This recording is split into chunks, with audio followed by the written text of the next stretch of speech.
In Dungeons and Dragons, what you do is to create a fantasized universe of the mind in which expediency to achieve your goal is more important than any kind of moral frame of reference to your actions. So we have a wizard now teaching the children of his magical studies. That's kind of far out. Mazes and monsters is a far-out game.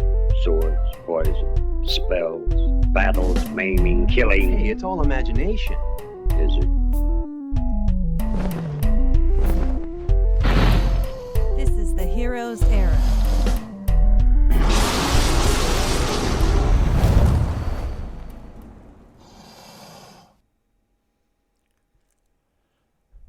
Welcome to the Heroes Era. I'm your Dungeon Master, Ben, and we are playing a game of Dungeons and Dragons. This is session 35 of our fourth campaign together. And joining me, I have Bodhi as Durian. Durian, tough lost orc, dragon rider. Chris as Edward. Well, at least for today he is. We'll see what happens. Joel as Peter. Halfling sorcerer and your friend in the dark. And Jason as Desperado. Yeah, the elf paladin whose friend is an ape wolf man. And tonight we are telling a story, but we do not yet know how it will go. The players, the dungeon master, the dice, all of these will have a hand in how the game unfolds. This is the Heroes Era. Never be dragons. I don't know how the game will unfold, but I have frightening predictions. I can't wait to introduce you guys to my new character. Campaign 5 is going to be great. If you need to catch up on past episodes, we have some session recaps coming up here. We're only about 10 behind, so maybe by the time you're seeing this, we'll have Basically them out caught up. Basically. Yeah, basically caught up. Come on. You know. By the time you see this, we are only 8 behind. Yeah, there's like a buffer, our video, you know? subscribe to our channel, and I'm going to try to have these games posted on Mondays, at least for the foreseeable future. And because we have a brief backlog of them, our content does include descriptions of graphic violence and moderate language, so please be advised of that. Yeah, Bodhi. Hi, barbarian, hi. When we last left off, the group of you decided to join forces with some warriors who had it in their mind that they would deliver retribution to a white dragon. And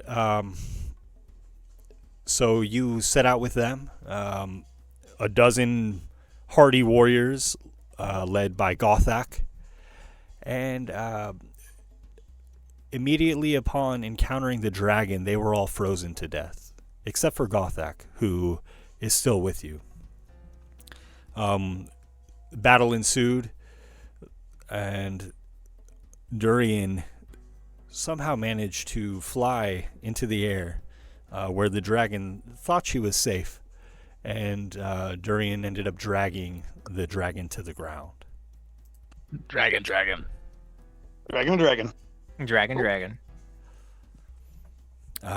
And that's where we left off, because we had a few people drop off lose their connection. So Yes. we just ended there, and we're going to resume. It is the dragon's turn. I have rolled to recharge its cold breath and failed. And when we left off, the dragon used its frightful presence. And I still need some saves from Edward and Desperado, please. Wisdom saving throws. Oh, yeah, that's when I clicked wisdom save. That's when everything crashed. I remember now. Do you do it as you or as an ape?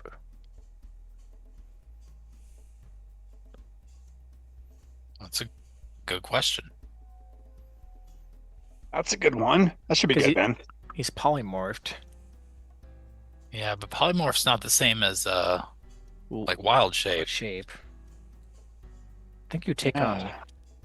You have you have control, but are you? Yeah.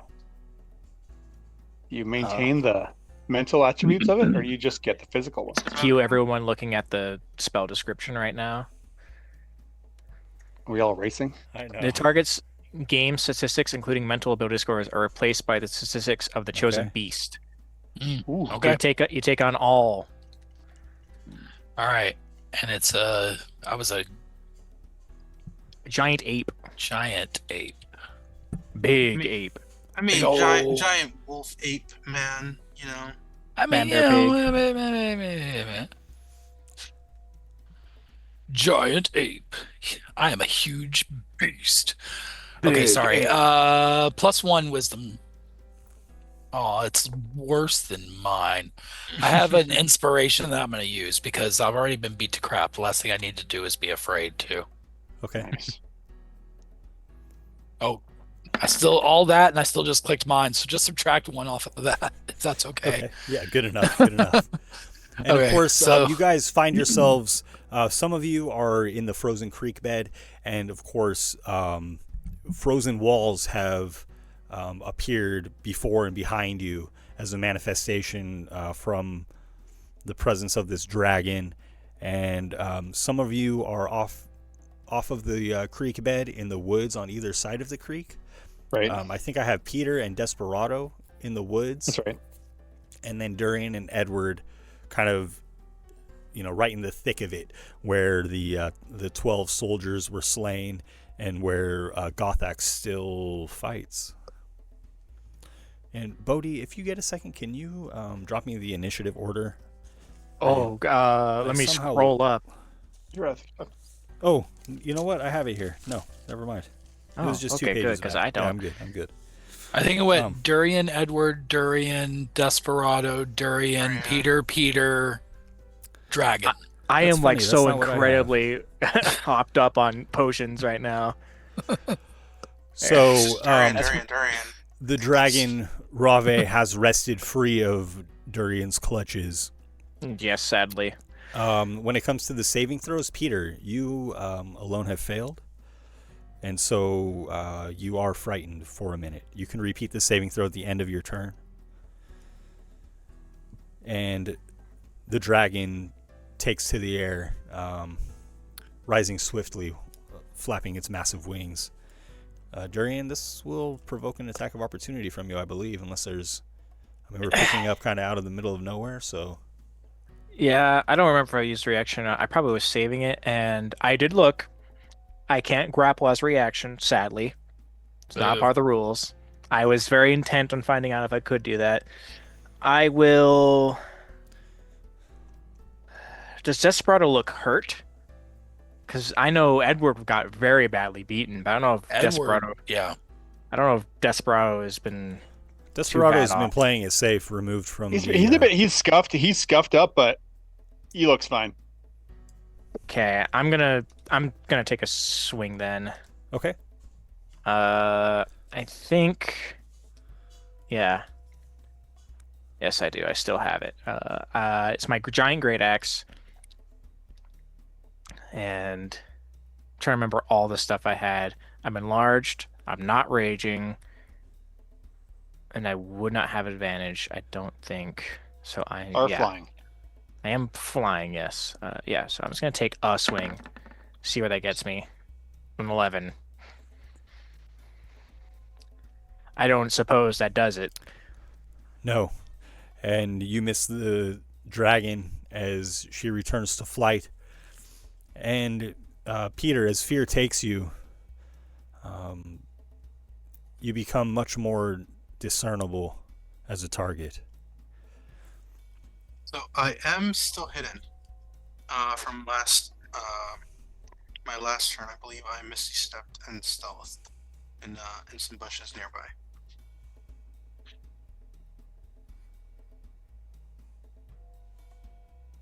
Gosh. You're right. you Your have 22. Your 22 beat my 21. There's a few things I'm really good at, Ben, and hiding is one of them. And being a little guy. Being a little guy, He's just a little guy. I'm just He's a little guy. Just a Got little bigger guy. targets. Just a hidden little guy. You got bigger targets anyway. Definitely. As Rave leaps into the sky, she's 80 feet high at this point, and she surveys the battlefield. Okay. Next is Edward. Okay, so I've all of my physical and mental stats for checks and stuff are replaced with the Great Apes ones. Yep. What about my because I am well below half of my hit points, and I was in my wolf form before I was polymorphed. So do I still need to save? I still need to save for that, right? I think you'll need to make those saves when you revert to your wolf form. Because you don't have a way of regaining those hit points as a giant ape, so I feel like that mechanic kind of goes to the sideline a little bit. That's good. Okay. That's good. Okay. Good. Yeah, I mean, yeah. No, I could see it being justified either way. So that's why I just wanted to know what your rule on that was. Okay. In that case, good way to win it. How high up is the dragon again? 80 feet. And you're on top of the wall? I believe so, but I don't think that's going to be near. It's not high enough for that. Fair. Okay. Are there any boulders up there I could toss at him? I got my boulder. Oh wait, I have to roll to recharge that because I think I used that last time. Okay. So let me roll a d6. I have to roll a 6 to recharge it.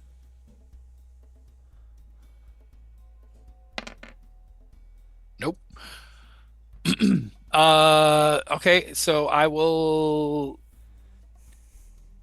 yell aggressively at the dragon, and I guess I'll like ready an attack if in case the dragon does come within range. Just be ready to just slug it. Okay. But I think that's pretty much all I can do right now. So I'll just do that. Okay. Rave frantically surveys the battlefield, looking for the source of this magic that has thwarted her so far, opting away from fighting against the orc. 14 won't do it. Next is Peter.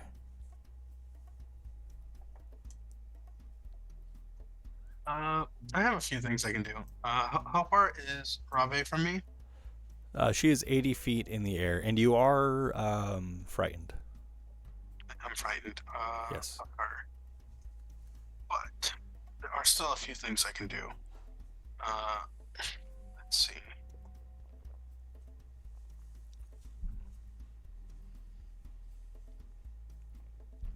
There's not a lot I can do.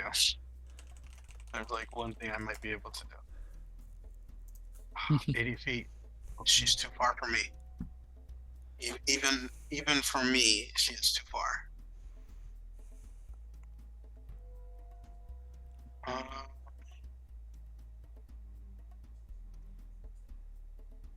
Yeah, all of my things are for like shorter ranges, except for things that would require concentration, which I don't want to drop.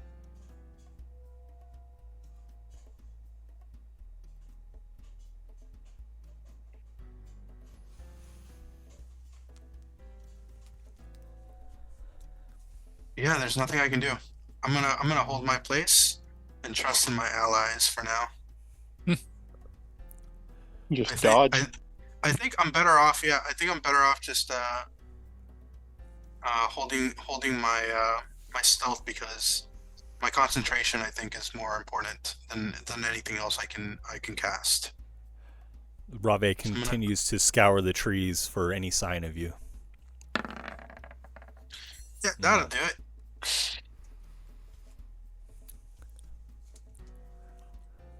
That'll do it. Just little guy. He's a little guy. 80 feet And- away from me, so that's... Her head snaps, turning your direction, Peter, as she has overlooked you so many times before and now has found you. She willing to risk taking on some attacks from the orc to come and get me?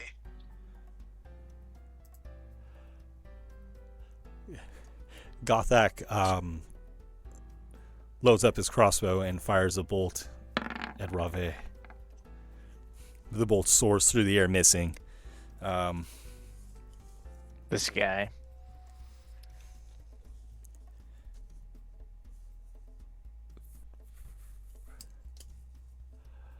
You hear excited chittering and the odd hissing and clicking of kobolds as a couple dozen of these creatures come into view on either side of the creek bed, moving slowly through the trees, not wanting to interfere with their queen's kill, but drawn here by the commotion. And so on either side of the creek bed, you see roughly a dozen kobold appear. So 24 or so total. And next is Desperado. You see these kobold moving through the trees towards you slowly. And I'm just kind of like on my elk mount, just kind of along the forest line, if I recall from when we left off. Yes. I'm just gonna I have an idea of where Peter is, and I see the dragon obviously cue into that, possibly. Because I've been kind of keeping an eye on the dragon. Sure. So I'm just gonna just move out into the clearing a little bit and loose a couple of arrows. If anything, if I can just try and draw her attention. I'm gonna loose a couple of arrows at the dragon. Okay. All right, here we go. Twap. 21 and then 9. 21 will hit. Oh, let's do it. Roll some decent damage. It's 2 radiant and 8 piercing damage. That's 10. Okay.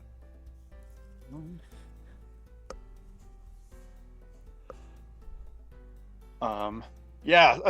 Somehow I want to try and keep an eye on the dragon, but also noting these kobolds just to see if they start to get a little bit confident. Sure. Yeah, they seem to be spectators at this point, but they have weapons drawn, and they look hungry. That will be all for me, though. Okay. The dragon flies overhead of Peter, removing itself from being directly over the creek bed, moving over the trees above where Peter is located. And next is Durian. Uh-oh.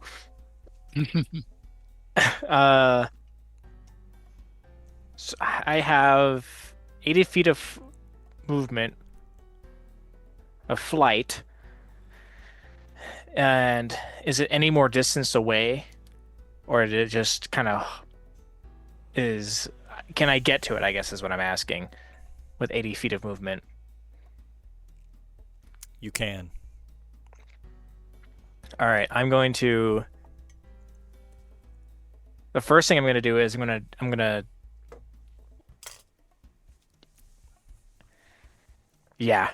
I'm going to fly up to it. Okay. And I'm going to take... Are you enlarged right now? I am enlarged, yes. Yes. Okay. I'm a 12-foot tall flying orc with a big giant axe. On all the potions. In the sky. I've got some haste potion in me. I'm probably vibrating at this time too. You fly up to the side of Rave. And I am going to... Yeah, I'm going to drop or put away my axe or drop it, whatever I need to do, and I'm going to take out the mace. And I'm going to attempt to grapple this thing and see if I can't wrench it to the floor. Gosh. Okay. So we're gonna make some checks here.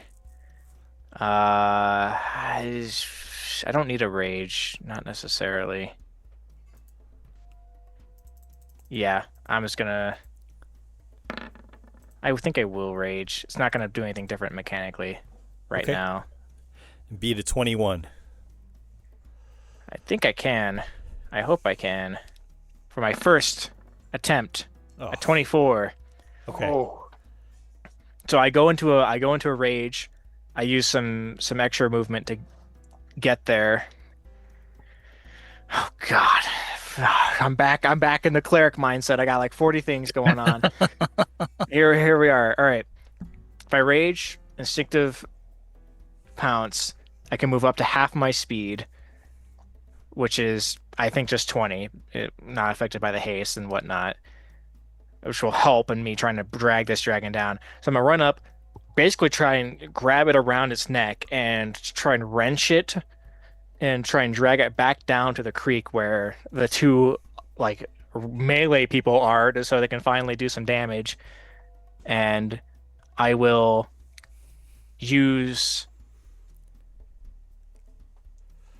my haste action to dash.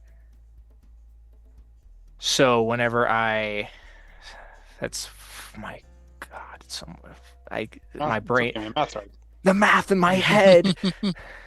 So 40 is 80, down to 40, back up to 80, because I'm dashing, plus the extra 10. So I think I do get it down to the ground using my haste action into the creek bed, saying, No. He gets to live. You can't do that. No. And I'm gonna drag it back down, learn from my mistakes, and not let go of it. I chose the mace specifically because it is a one-handed weapon that can grapple with the other, and then with my other attack, just kind of like try and like hit it in the head. Okay. While it's here, and I will. I guess I'll do it recklessly.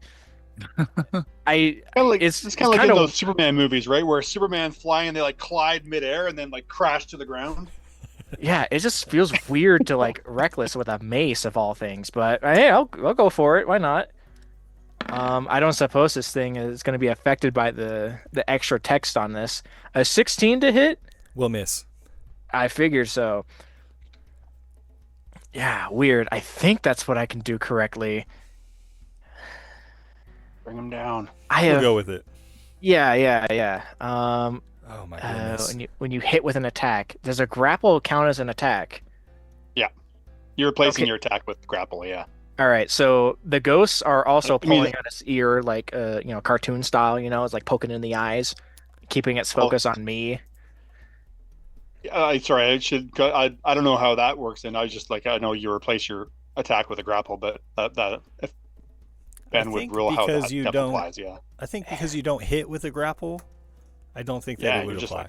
Like a pose thing, right? Yeah, you're replacing your attack with like a grapple. Yeah. So they're poking in the eye, but it does not care. It does not care about me in this moment. And I'm trying to make sure it hits me, but I'm doing a very poor job of it. And I say, it's here, I guess. I don't know. Just do something to it. And as you land with this massive dragon, the creek bed itself shudders. The ice begins to crack and split beneath you. Not falling away yet, but becoming precarious. The dragon roars in frustration, realizing her mistake, as she should have used her freedom to escape rather than to seek vengeance on Peter. And she draws air into her lungs, hoping that ice gathers. One will not recharge the cold breath. And she struggles to free herself from you with a opposed grapple check here, please. Athletics or acrobatics? Athletics all the way. Oh, with the 21, she does escape. Here we go. Here we go again. She angrily tries to bite you, Durian. With advantage. 22 to hit. That will hit. Yeah, okay.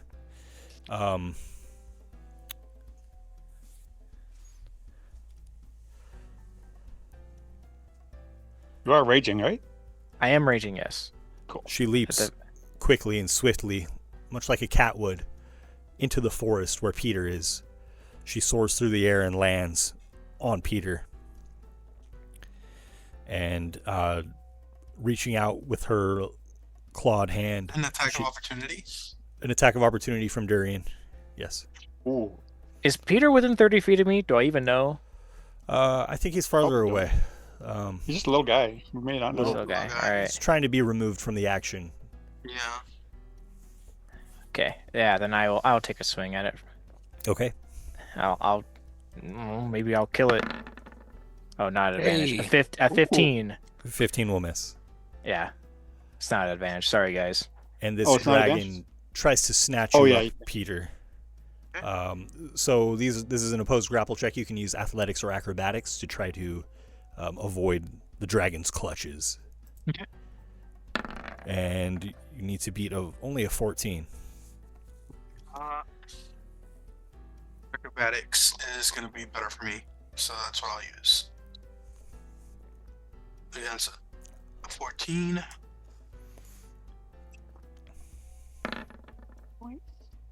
Ooh, meets it, beats it? They're opposed checks, so it's a tie. We'll re-roll. Okay.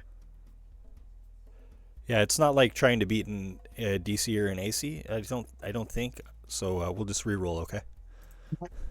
Same modifier too.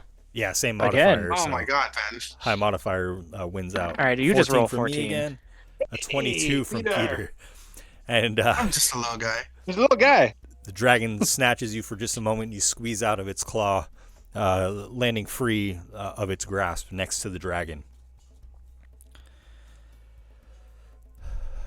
And perhaps overzealous, it has again neglected its opportunity to escape. Next up is Edward.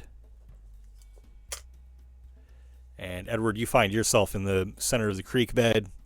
The dragon, we'll place the dragon and Peter 50 feet away. Okay.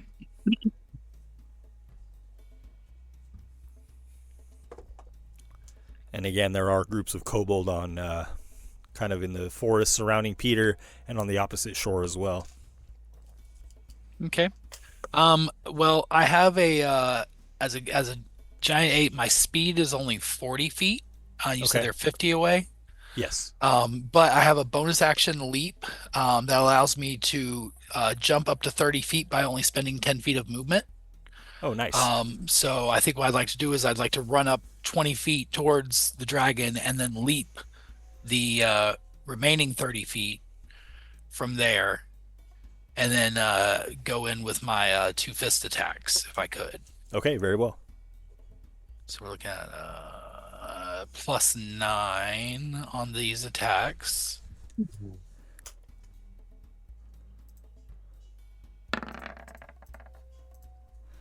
So 15 is probably not gonna, or Plus sorry, 9? maybe a 24 and a 23. 23. Okay, both will hit. Ooh. Okay. Nice. Okay. And those are, ooh, damn, 3d10 plus 6 Nice. each. Big fists. Holy crap. All right, so this plus 6. Oh, shoot, not that plus 6. I clicked on the wrong thing. What did I say, 3? Yeah, 3. Ignore those. 25. Yeah, so 25 and a 21. Wow. For 50. No. No, 46. 6. Yeah, and that's all of my movement, my bonus action, and my action. So I believe that means I am done. Okay, and just to reiterate, at the end of last session, the dragon had been bloodied. So still, the It's dragon hurting. is still bloodied. As the blood spills out, it freezes immediately and just gives this red crystalline look upon its side that's been gashed open. The dragon flaps its wings violently, and Edward, And Peter, please make dexterity saving throws.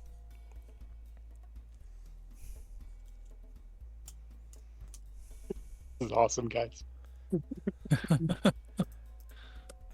Just dex saves from Freaking Edward and Peter. Yeah, I'm trying to find my. Okay, so it's +2. Oh, my dex is the same, so that makes it easier. We're gonna get close here, so I'm going to use. I'm going to use inspiration on this. So that leaves me with one more inspiration for advantage on this dexterity save.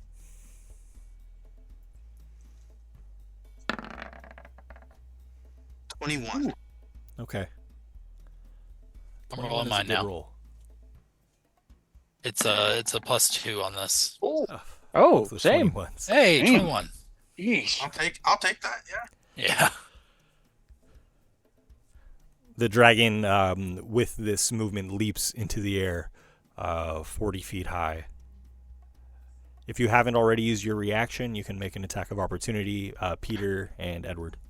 Peter, stab it with your dagger.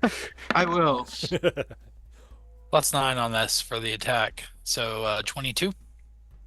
Wow. Yeah, that'll hit. Let's see, normal. Dagger.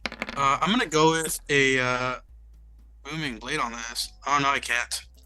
That's a reaction. Never mind. Just a regular dagger attack. So that'll What are be you 22.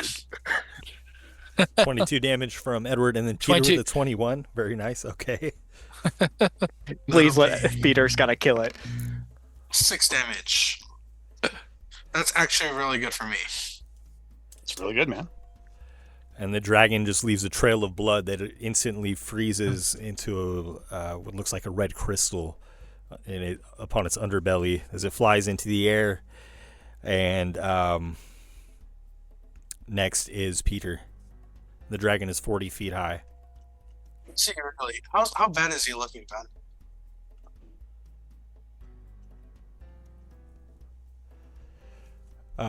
Well, he has been wounded several times since becoming bloodied. I do trust my allies here. You mentioned something about kobolds coming in. Indeed. How far are they from me? They're encroaching and getting closer and closer to you. About a dozen of them on the northern shore where you are moving among the trees. And, they're within 30, 40 feet of you. Just moving as a group of spectators. Kind of somewhat leaving caution to the wind, not moving with much strategy.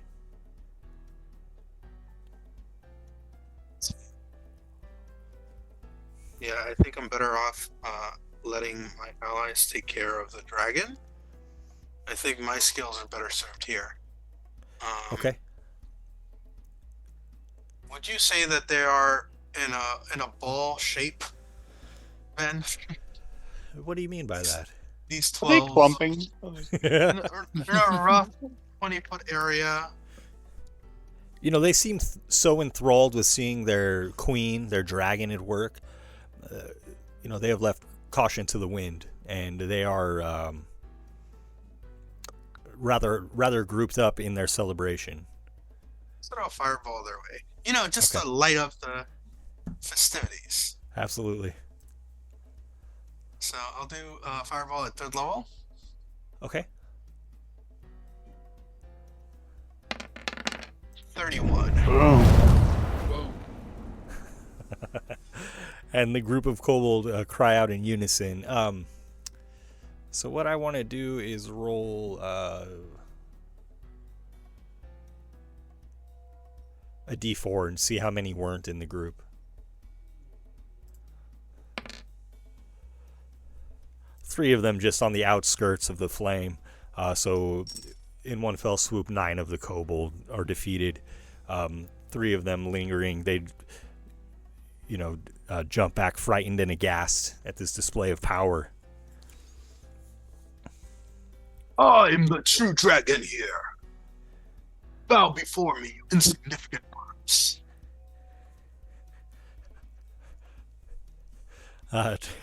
Trembling, they look back and forth from you to the dragon, and just kind of confused at the size discrepancy, yet the relative power of the two of you. And the dragon stays there overhead. Gothak loads his crossbow to take a shot again. Another bolt flies through the air. Ben, has this guy even hit an attack yet? He's alive, man. His buddies are icicles. I don't remember. I thought that he hit one crossbow bolt early on. Oh, he might have actually. I mean, yeah, before the bloodlust started kicking in. Yeah. Yeah. And the kobold, the 3 remaining kobold that have just watched their friends perish from the fireball, back up into the forest, further away. From the southern shore, there are the dozen or so kobold gathered there who also bear witness to this. And they seem to want no part of this conflict either. They're merely spectators at this point. They just back up to what they think is a safe distance from Durian, who is still in the creek bed. Right? Yeah, okay. And next is Desperado. So, guys, I've been basically pacing back and forth on my mount, waiting for this thing to land where I can dart in, and it just goes up into the air again. So I grab a couple more arrows and loose some arrows at this thing. I'm just chomping at the bit to get in there with my rapier, but he doesn't. She wants no part of it. So, are you using your poisoned arrows for this? I used one and she kind of shrugged it off, so I haven't used any more. Yeah. Very good. Just using my regular arrows. Here we go for 2 more shots, though. That's going to be a miss. And a hit, maybe? 23 hits? Yes. Okay. Let's get some better damage. That's 12 damage, 11 piercing damage, and 1 radiant damage. Oh.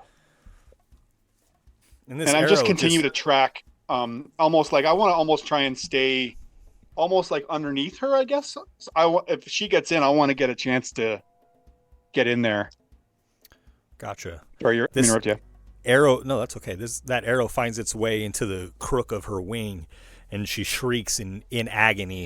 It kind of sets her off kilter. The dragon is looking weak, very weak. And after Desperado is Durian. All right. I'll give it a go, and I'll take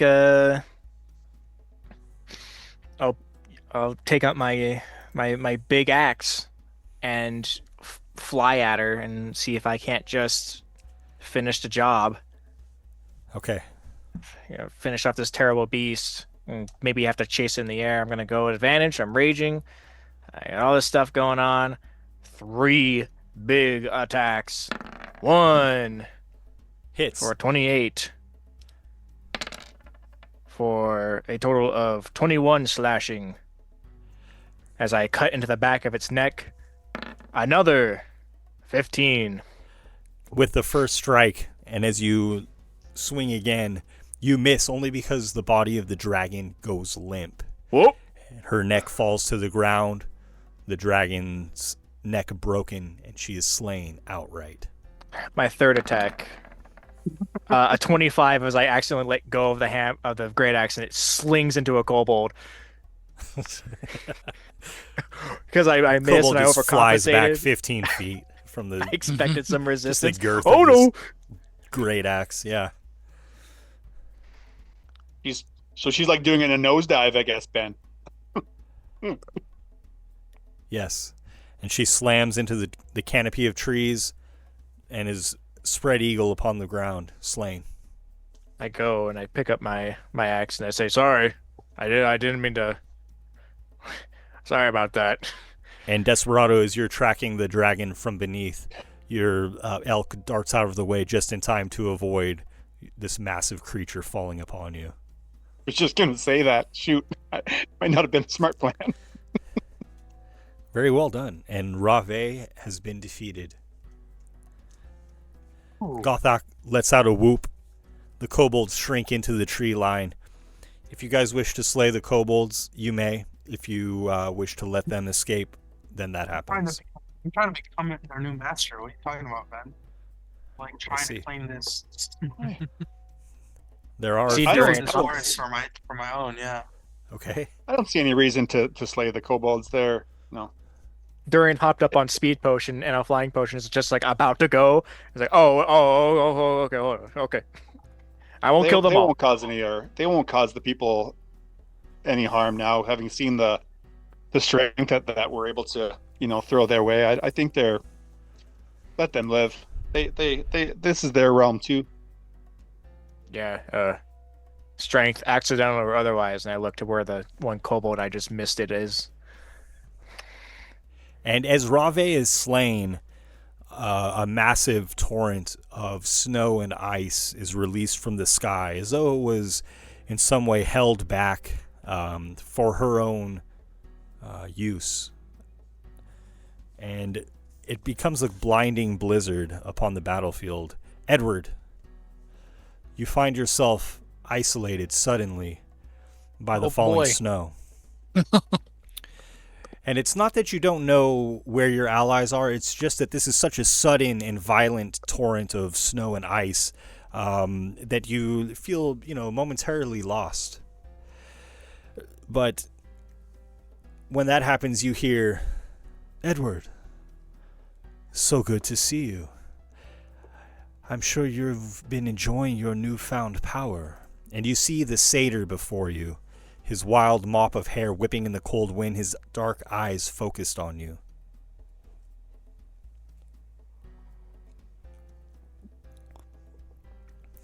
And of course you recognize this satyr.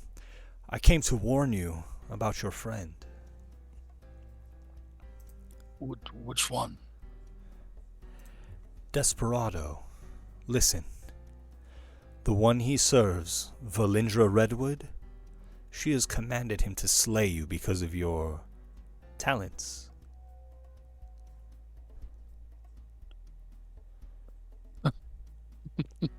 Okay. It is true. She's threatened by your abilities.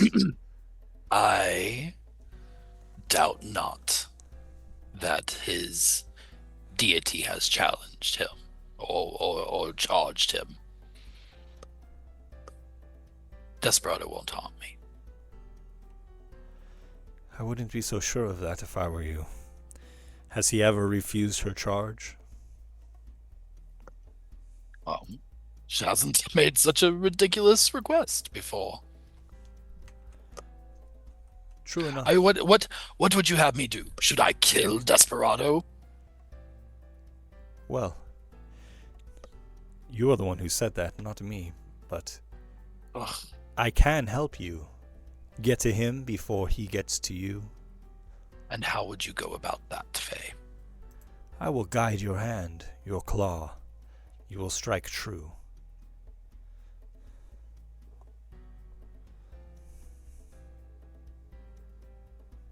Do you doubt me? He chuckles with whimsy.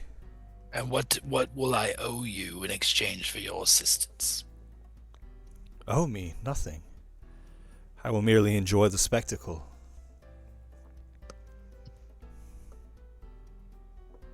It is your decision. Be gone. Very well, but my offer stands. Good to know. And the silhouette disappears into the snow. And just as quickly as this torrent of snow and ice has fallen upon you, it subsides, and the air is still and clear and fresh.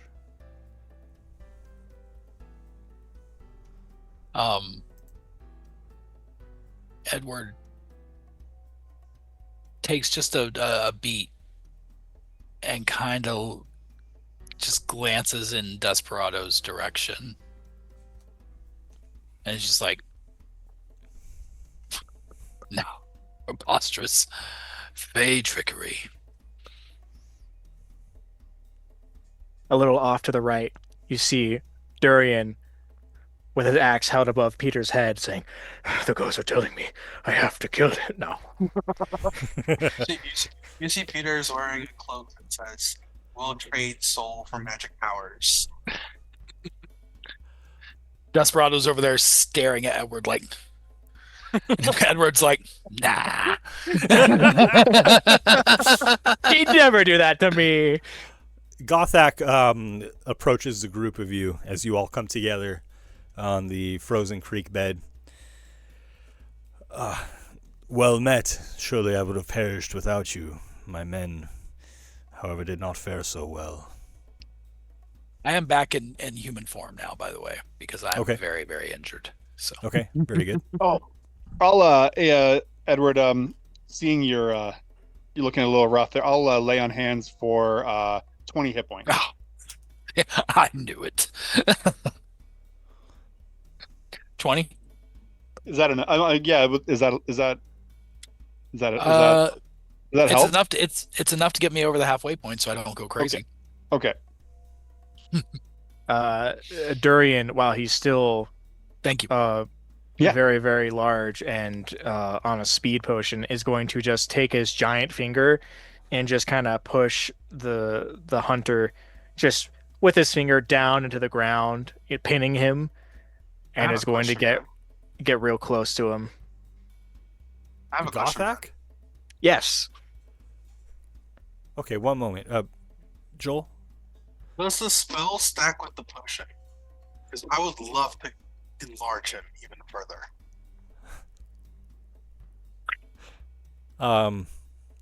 Okay. So now you are the size of a giant. Oh man. It's kind of like a weird perspective trick for what is his name? And Gartash? you're actively growing. Garthak. Garthak? Gothak. So Yeah. as I get close to him, it's like I'm not moving close to him whatsoever, but I am like growing in size as I get close enough. And then what am I now? I'm 24 feet tall, and I just push my even now like giant hot dog finger onto his chest and pin him to the ground, and I say, "You got, I don't even know how many people killed because of your grandstanding ego. You got off light with your child. You said they were missing what? Fingers? Even if they were missing a hand, that would still be even better than losing their life. And you cost those people's their life so much. We told you, hey, don't do it. You're gonna die. And you're the only sole survivor because everyone else here, vengeful or not, clearly not equipped to take this. Durian, make me an intimidation check, please. Can I do it with advantage? Yes. Mm-hmm.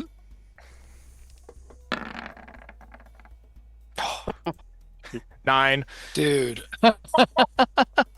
Now, what happens is the speed potion runs out and I just go limp because I go lethargic and I just tip over. That makes sense. I'm gonna.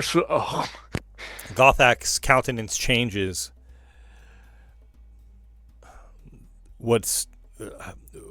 Who could say that if you were not here, I would not have slain the dragon myself? Sorry. Excuse me. I stood alongside the lot of you and faced it bravely, did I not? You did, yes, indeed. All a matter of respect. You and I were both shooting our arrows at it, and I couldn't help but notice your crossbow bolts bouncing off of its scales, while our weapons were piercing its flesh. I Listen, don't. I wouldn't get too high in your britches, my friend. You're We lucky can to be get- alive. we can compare notes about the fight back and forth about whether or not who did the most damage or contributed the most or whatever, but ultimately you're speaking of bravery and standing boldly against the dragon amongst your friends or even enemies, against a common foe. That is brave. Standing against a dragon on your own is suicidal and stupid. So, that's a difference, isn't it? I mean, there is a fine line between bravery and stupidity, my friend Edward, as you say. It's a pretty thick line when it comes to that sort of thing. It's pretty, very, very clear, bold line. You think so? Well, nonetheless, we were victorious, and you were a part of this. So. And you were a part of that victory, and we appreciate your contributions. Well, surely I am in your debt for. I cannot be certain that it would have turned out this well had you not been here. Don't live your life in uncertainties. Don't worry about those things that could have been, because they weren't. Durian off to the side throws up the enlarged potion and goes back to 12 feet tall. Oh, it's bad. Oh, it's really bad. Don't drink too many potions. It's bad. Oh. I told you not to mix the potions. I'm like curled up. My stomach hurts. Well, you have more to worry now that the dragon's gone. You'll have the giants and the elves on your back. Down your neck. Well, I would see my fallen brothers and sisters delivered. So, I do not fear the kobold that remain. Surely I can slay them alone. But I will remain here, and I will deliver them to the mother. And he begins to chip away at the creek bed, chipping away the ice to get to the running waters beneath it. My friends, Gothak does speak one thing true. It would be a shame to see this beast join the Master's army. I feel we may need to do the same with it. Durian is going to recover slightly from his stomach pains and is going to take his mace, which is enlarged by the spell, and is going to, even though he doesn't like this guy for what he's done, is going to help break up the ice and cracking it in large swaths. And as you work, he explains, the rules for dragons and mortals are different. The dragons abide by their own laws, and when the dragon is slain, its soul leaves its body to be reincarnated. To my knowledge, there is no way for the Master to bring this one Rave back to fight by his side. Well, thank you for that wisdom. If that's the case, I think we should burn the body. Better not to. Who knows what he can do with enough time. How about we just bring it back to the fort? What glory would a dragon head bring us? Yes, Durian. We bring the dragon's head back, right? Of course. The head. Just bring the whole thing back. He looks at the girth of the dragon. I'm gonna try and pull it and see how hard it is. How about you take the head and I'll burn the rest? How about that? The dragon does not budge, even under your efforts, Durian, despite your strength. Damn, if I didn't throw up that potion, I would have been fine. Yeah, that's a good plan, though. Take its head.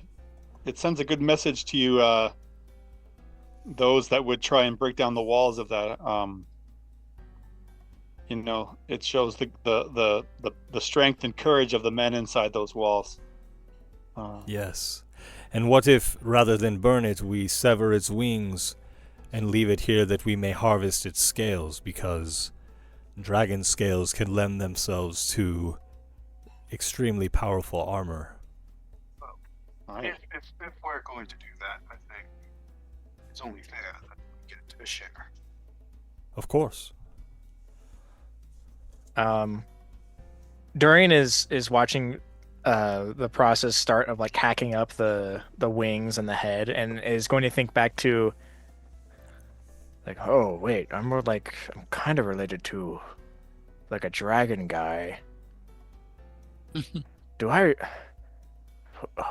What would he do? And I want to make a religion or a history check, just to see if I get lucky and know anything about dragon burial rites. I have a +0 to both rolls, so it is not likely. Okay. So do I remember?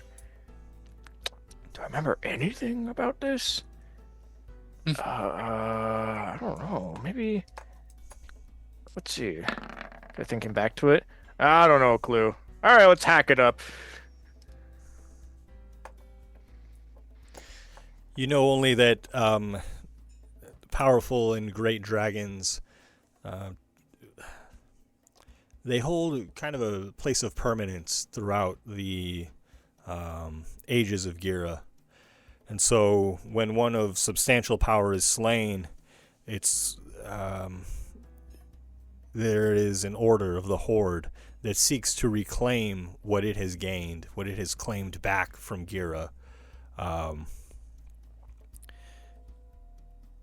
And so in that sense, this dragon's spoils, whatever it has won in its life, the Order of the Horde would seek to recover this and to bring it to its shrine, if it has one, which would be on Mount Sagintha.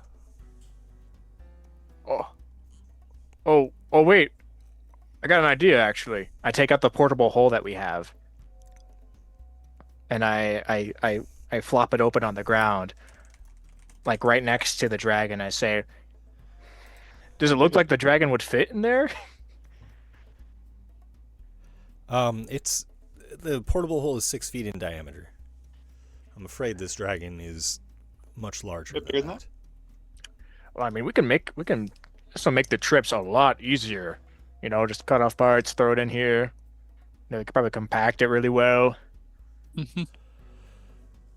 I can send people from the fort to harvest its scales and whatever vital organs and whatever else of value we may see. This is work meant for lesser than we. Right. But we're taking the head, at least? Yes. In All its right. glory. I'll take my big giant axe and I'll do some quick chops and take it off, and then throw that into the portable hole. And you have an adult white dragon head. I think its head is bigger than 6 feet. I don't know. I can't visualize size very well. I think so. Probably. Fun fact. At the very least, it's bigger than me. So Gothak and the lot of you are able to make a hole in the ice and find the running water below. And Gothic solemnly delivers his fallen warriors to the running water, that it may take them out to the Highland Sea and to the Mother, so that they may reach the afterlife.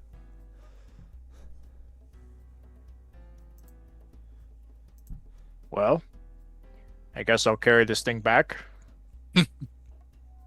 And you mentioned when the dragon was bleeding that it bled, and its blood kind of froze into icicles. I wonder if I might be able to get one of those. Absolutely.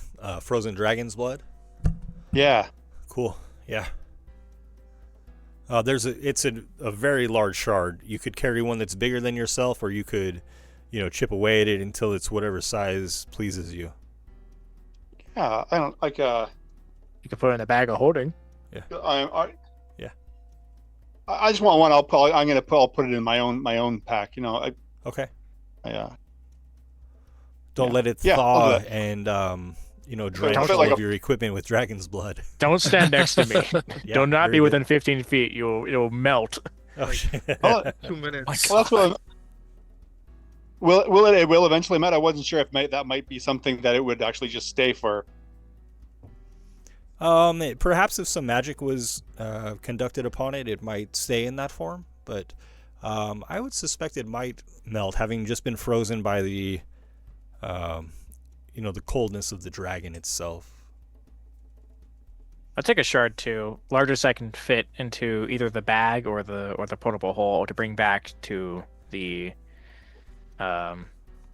fort, because there is a temple to dragons there, and maybe they want it. I don't know. Okay. Anything else you guys wish to do at this site before returning? Can I look for gold? I want to look for its dragon's hoard. I think it's up there, and I point towards the mountain or the hill. The hill does slope gently upwards, and the frozen creek follows it. It's kind of hard to climb up there. It would take a greater time to travel there, but if you wish, Sure, yeah. You can fly. Yeah, I could go look. Sure. I try to climb up, but it's not working. Here, I'll go over and I'll pop out and take a look, and I'll go and see if I can find any dragon horde.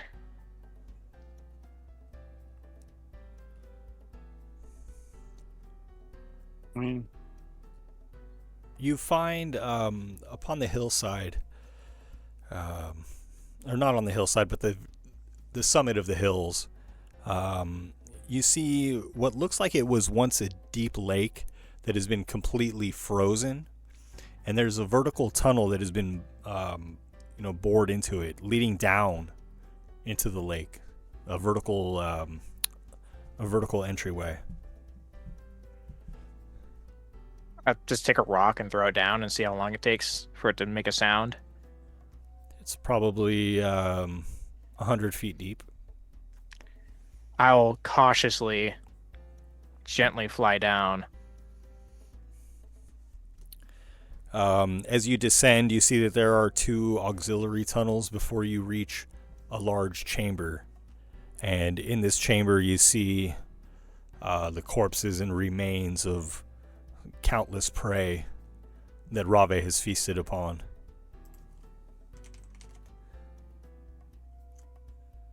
Is there a sizable dragon sword? You do see a pile of riches, and I will get you those details when we come back from this break. Okay. You took the hole with you, right? Very Yeah, well. of course I did. I'll tell you my story. But I do hope you're clever enough to understand that every tale we're telling is half-truth evolution. I am Peter Underleaf, born in the gutters of a city that burned, but reborn from the ashes of men too proud to look beneath their own boots. Gold changes hands easily when whispered promises come with a smile and a dagger behind the curtain. I built empires on secrets, toppled houses with forged letters, and seduced my way half the nobility with nothing but charm and conveniently timed scandals. And yet here I am, see. The Fae, those glittered-eye monsters draped in beauty, don't just steal children or mislead lost travelers. No, they steal stories, and I was too interesting to resist. One moment I was slipping poison into the goblet of a lord's masquerade, and the next I woke in groves of singing trees, the ground breathing beneath me, and a voice like moonlight in my skull. Call it the court of glass, the theater of torment and Fae wager on more. They were as if they were chess pieces. Now I fight with not sword or strength, but the most dangerous weapon I possess, my mind. I intend to survive this ridiculous game, not just survive, thrive. I've already begun sowing seeds among lesser archfey, whispering doubts, stoking rivalries, and even here power has cracks, and I plan to climb through them.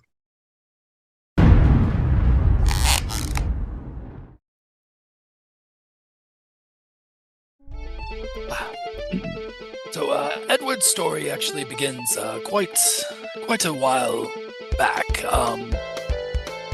His early life was a very simple one. He lived in a quaint, unremarkable house in a quaint, small, unremarkable village, with just him and his lovely bride.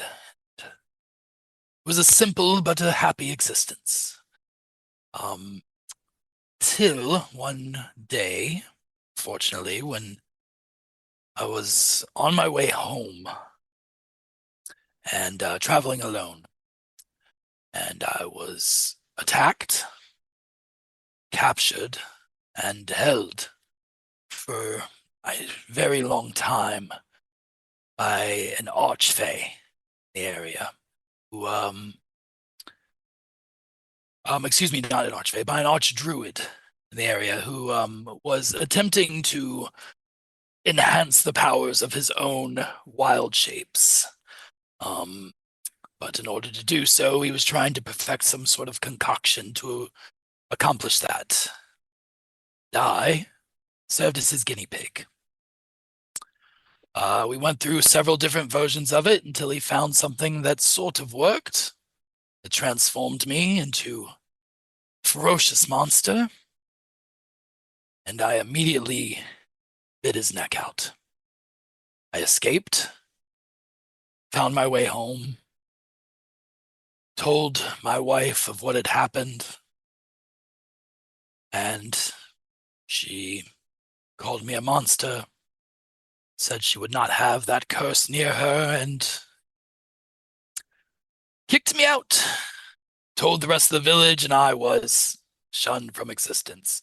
So in a desperate attempt to try to regain and reclaim my previous life, I searched for anyone that could help me to remove this curse, and that eventually landed me right into the lap of a particular archfey who made a deal with me. Said that if I removed any and all monsters that existed within a cavernous area, that I would be free of my curse. I foolishly accepted this deal and went about my way. Not realizing, of course, that myself being within these caverns made it, in fact, full of monsters, because me. I did eventually figure out this plight. Unfortunately, it took several centuries before I realized that I had been fooled. And as such, I sort of gave up on that particular instance, have learned to accept that this creature is a part of me, whether I like it or not. Learn to accept that every facet of my prior life that I've ever known is gone.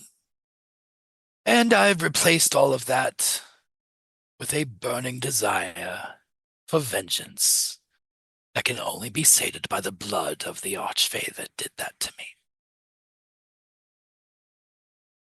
Anyway, that's my story.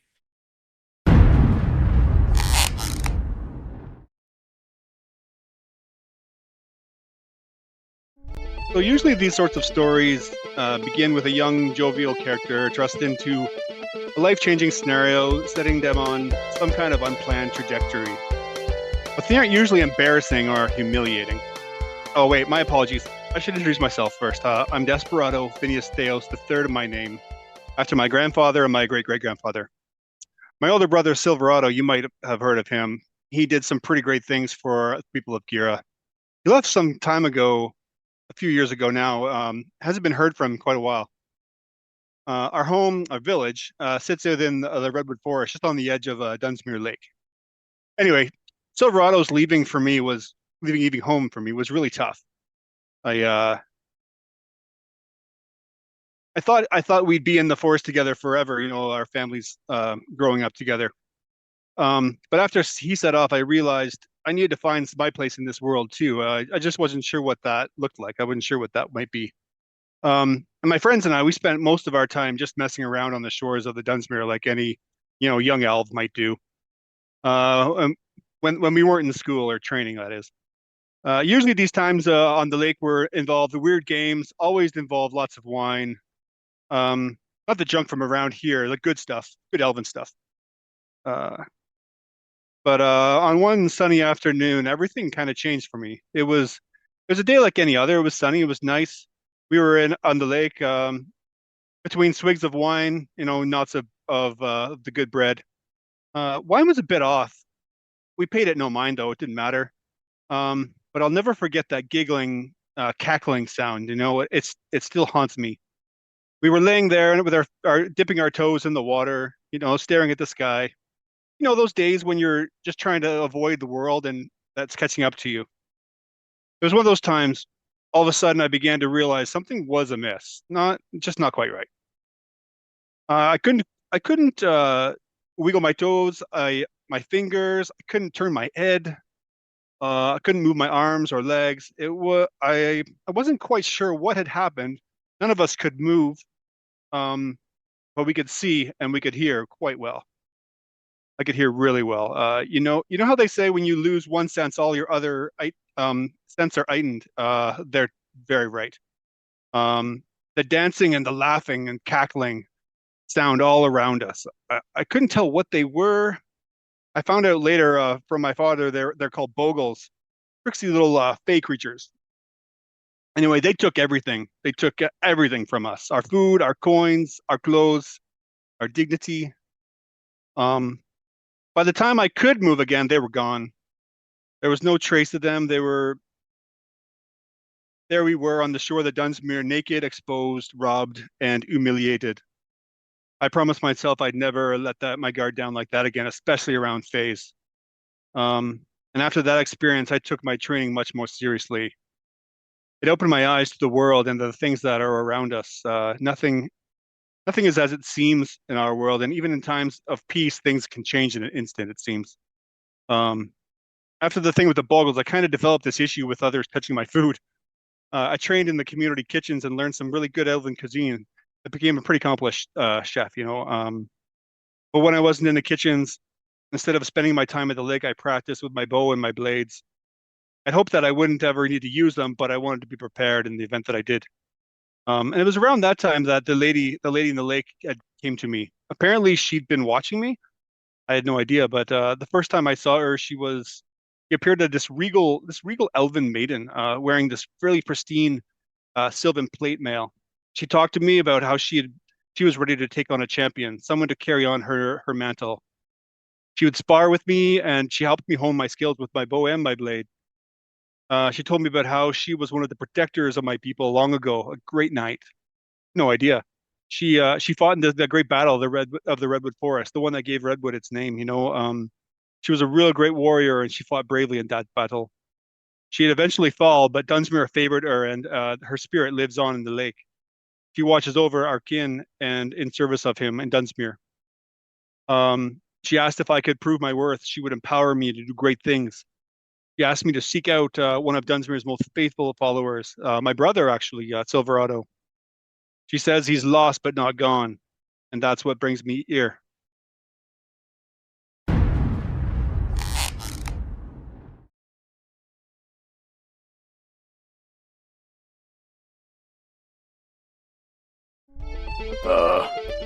I was with my pa in the woods, hunting for food on a long trip away from home. I was gored by a boar, and I was a little confused, and I was very sad. I took his book he scratched letters into, and so I could learn more about him. He didn't really talk a lot about anything. He was an orc of few words. I took his book, and I headed to find someone smart that could help me understand what all these letters mean and what words they make.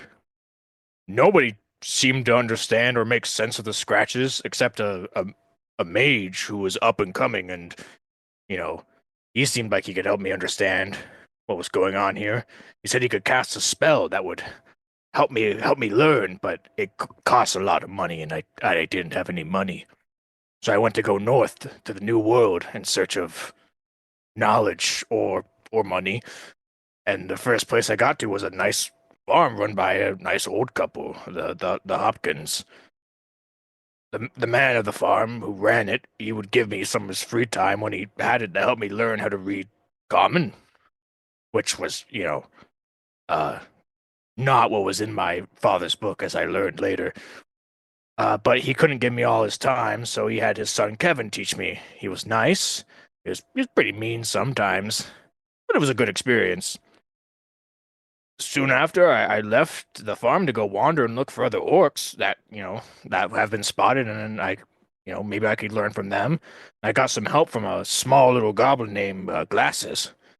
I helped him out once when he's getting stomped by some orcs, and some other goblins, and I asked him if he's seen any other orcs running around, and he seemed to let me know whenever he was in the area. I met some okay people I went to go do some jobs with, and then I just stuck with him when all my leads ran empty. There was a dwarf, a goblin guy, and like a weird wood elf that spoke funny. But cool.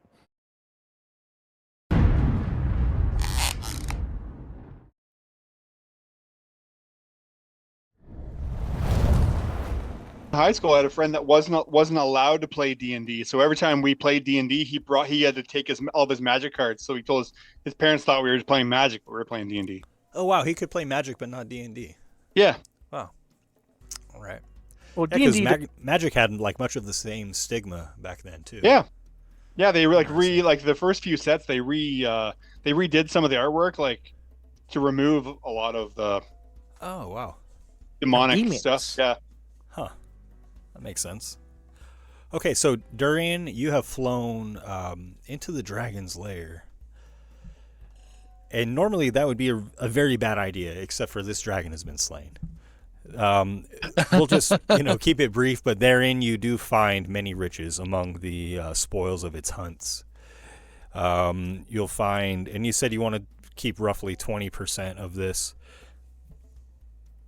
out of respect to the Order of the Horde and what this dragon has accomplished throughout its various lives on Gira. You find 1,800 platinum pieces, 13, and this is the full amount, so you can do the math. Okay. 13,000 gold pieces. And for a dragon's horde, there aren't a lot of fine items or magical items within, because of the nature of white dragons being slightly less intelligent, a little bit more feral, and they want to know hunters. what they keep. You do find, however, a gem of brightness and a +2 battle axe. And lesser items that are not magical, you find silk vestments with gold embroidery, a bronze crown, a box of turquoise and animal figurines, and those are equivalent to 750 gold pieces. Collectively? For those 3 items, yeah. Bronze crown and what? Turquoise? A box of turquoise animal figurines and silk vestments with gold embroidery. So Okay. quite a big haul here. And you said there was 2 auxiliary rooms? Yeah, those just actually appear to be tunnels, different ways to access the main shaft from the main chamber. So, you could picture the dragon using it to kind of ambush anybody or anything that was trying to enter its lair. So those are merely tunnels to travel through. Anything of value is in this main horde. Well, I think I'll definitely take both the gem and the battle axe for sure, and I'll take the bronze crown. And then I would say at this point, just an indeterminate amount of gold that I'll figure out later from the horde. Are you whether it be meaning to take 20% of it? I'll figure out what 20% looks like, and then if I decide 20% that is 2,600 gold. 2,600 gold. And 360 platinum pieces. 360, which is what, 3,000 gold pieces equivalent? 3,600, yep. So that's like 6,000. Yep. It's like That a is, lot of it's gold. like 5,200 gold. And yeah, I'll take that. Okay. And then I'll take the crown as well. The crown, the gem of brightness, and the +2 battle axe. And those were 20% randomly rolled. It kind of worked. I Yeah. think you'll be able to put that battle axe to use. So how much are you taking, Bodhi? Can you say that 20%. So what was the number you said? 2,600 gold pieces and 360 plat. and then a crown, which is like 250. 250. Yep. And so Doreen returns to the group with this haul. It would have taken a couple of hours to trek up the creek and make it down in there and back. So Doreen has saved quite a bit of time. Do you tell them there was more? I wanted to actually try and collapse the tunnel. Oh, okay. The entranceway, if I could, so that it doesn't get looted afterwards. I don't have any explosives necessarily. I'm a strong man with an axe. Sure. And as you kind of go about this work, you recognize the stability, the construction of this place losing its strength, losing its fortitude in a way, as though it was made to sustain that form by the presence of Rave. And the lake itself even begins to slightly melt and to fill in this dragon's lair. So you can keep at it for a while, but you could also assume that this issue will take care of itself. I like to help it along a little bit and then leave. Sure. Because I mean, you'll make note of this and kind of notice this happening. I want to spend an amount of time that seems like I was carefully choosing, like oh my god, there's so much gold in there. I simply had to take enough time to like get it all, sort of deal. You know. Okay, so as far as disclosing to your friends, do you tell them there was more, or do you kind of give them the impression that you took everything? I think I don't. I think I just say, I come back and I say, all right, I got some spoils here, but I think we should leave and go rest or go get this situation figured out. And I point towards Edward. And I'll bring out the rest of this here because I don't want to get hit by giants while we're all weak. Okay, and so the group of you then make your way back to the fort that has been built upon the shore of the Highland Sea.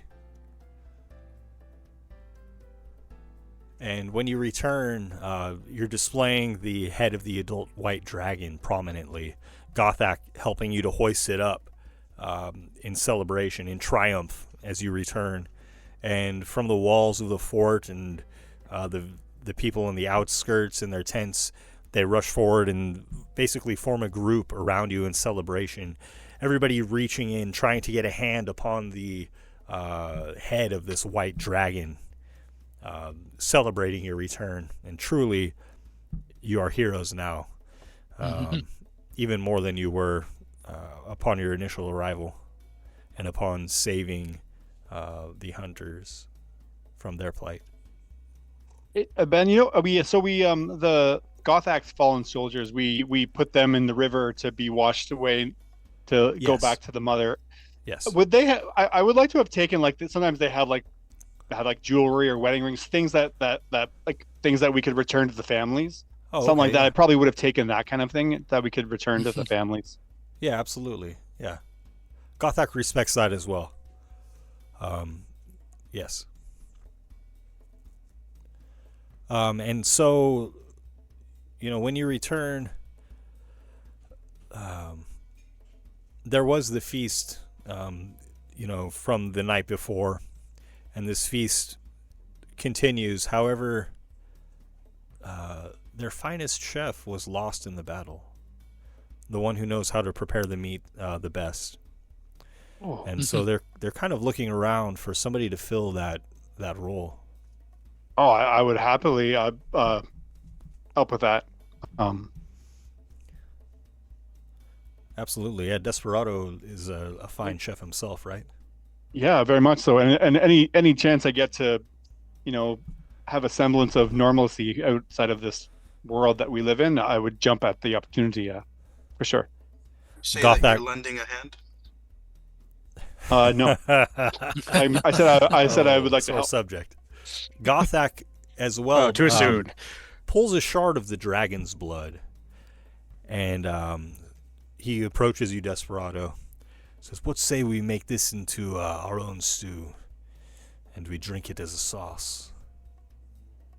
Dragon's blood is a sauce. Aye. Minty fresh. I'm intrigued.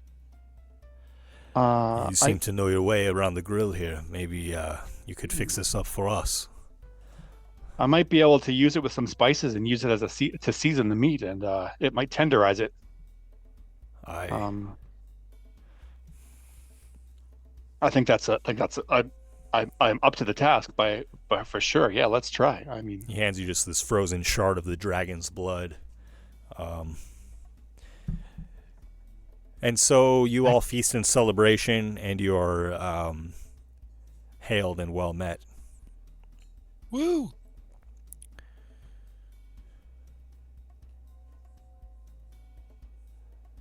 Are there any like in this fort? Is there like a shrine, or sometimes in places like this, there's a shrine that kind of like can commune to many of the gods, as opposed to just having one. I wonder if I might. There's something that's been troubling me ever since I spoke to Valindra that's been weighing on me. I'd like to try and commune with her, but I feel like I might need some sort of holy vessel to really feel like I'm able to connect with her, because I feel like there's tricks at play. Something that I was chatting with Ben a bit offline after our last session, but do you think that a temple or a shrine to the mother would be suited for this cause, given their kind of connection somewhat? Sure, okay. Or there could be a ritual that you yourself perform to try to connect, maybe by finding, finding some kind of pine tree or whatnot. And like kind of perhaps burning that or doing something like that.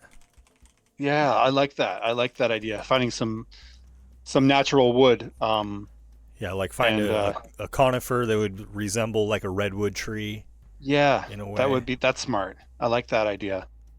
And I think during the meal, I'm sure there's a lot of partying going. I wouldn't partake in any alcohol in this, because I want to make sure I have all my wits about me and I'm able to focus fully, because I really feel convicted in this. A need to reach out. Sure. And I think that once the meal is your own connection to her, and then kind of using that conifer wood or pine tree wood as kind of a conduit to speak with her. I think that would make sense. I think that makes sense. Yeah, I like that. Yeah. Once things have settled down, I'm no longer needed in the meal. I think I would just try and get away and try and do that. Yeah, for sure. Okay. And so you prepare this ritual, and what is on Desperado's mind? Well, when Valindra presented herself to him, it's just the message that she gave was not one that he ever thought he would hear from her. It just kind of goes but it goes outside of what he thought that they stood for, in sort of, in his oath. Let me just bring it back up again. But sure. The oath he took in service to her. Here, I'm gonna find it. Oh, I have it in my character sheet here. Sorry. Where are you? Sorry, one sec. No, I wrote it down here.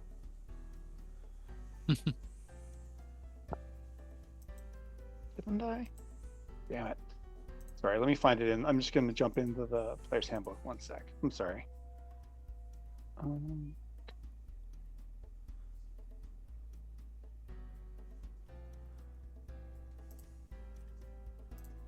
Sorry, guys. No problem. Let's see. I'm getting there. Basically, he signed up for $30 an hour. He's only been getting 29. Ouch. You got to renegotiate those terms. They're not working out. So the oath of the ancients which Desperado took when basically he took becoming under the service of Valindra, the Redwood. The main tenets involve kindling the light of hope, sheltering life, and then delighting in art and laughter, and just like, basically promoting life as opposed to taking it wherever possible. Sure. And yet she's instructed him essentially to that his friend Edward should be killed because he's a were creature. He's under a curse, as far as from Desperados. It's nothing that Edward doing. He was actually tricked by the Fae, and similar to the way he was. And she actually visited you and commanded you to do this. Yes, but when she did this, I believe when you said that she presented herself as a human as well. So that as I've been thinking about this some more, I'm wondering if there are tricks at play. And I know we have had a number of tricks played on us in the time. The Fae have definitely been meddling in our whole journey, essentially. Trying to learn from past mistakes. I'm suspecting that this may actually have been something or someone else trying to present themselves as my lady, and okay, I want to try and reach out that I might reach her. Sure. And so the pine needles and the pine wood crackle, and as the sap also melts out, what question do you ask Valindra Redwood? Was it she that spoke that came to me the night before our quest for the dragon, and is it her true wishes that my friend should be vanquished? I just don't believe that's in her heart. And Valindra is a regional goddess. Her power is mostly evident on the southern continent, and when you focus on this kind of, bringing yourself to this meditation, you kind of visualize what happened when she approached you, and as you do this, her form changes, and she begins to take on, in your memory, in your recollection of this, a different visage, and she appears as a satyr, and this satyr resembles the satyr that Edward spoke to you about, the one that visited him after he had committed his atrocities, Hyacinth, the Prince of Fools. And of course, this is a powerful, ancient and mischievous archfey.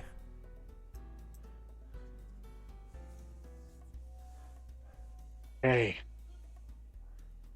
Once I get this revelation, I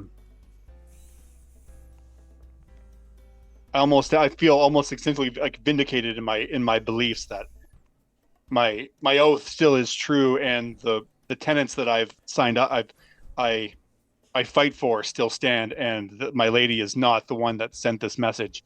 And I immediately douse the flames and try and break all connection with this being before they might know that I've caught on. He may already know I've caught on to his scheme, but immediately trying to sever any connection. Yeah. Absolutely. And you take this as a message and answer from Valindra.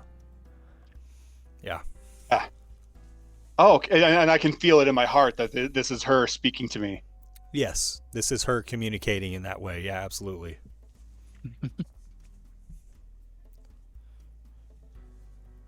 And then I think from there I would immediately try and seek out Edward. Okay. My pen just died. Yeah. Got kind of almost, because he was struggling. He thought like the whole time maybe what he'd been fighting for was wrong, and maybe what he'd been questioning his faith and questioning the oath that he took. Sure. So having this message, he kind of I feel real invigorated that I'm on the right path and that my instincts are right. It must be a relief. Oh, immensely.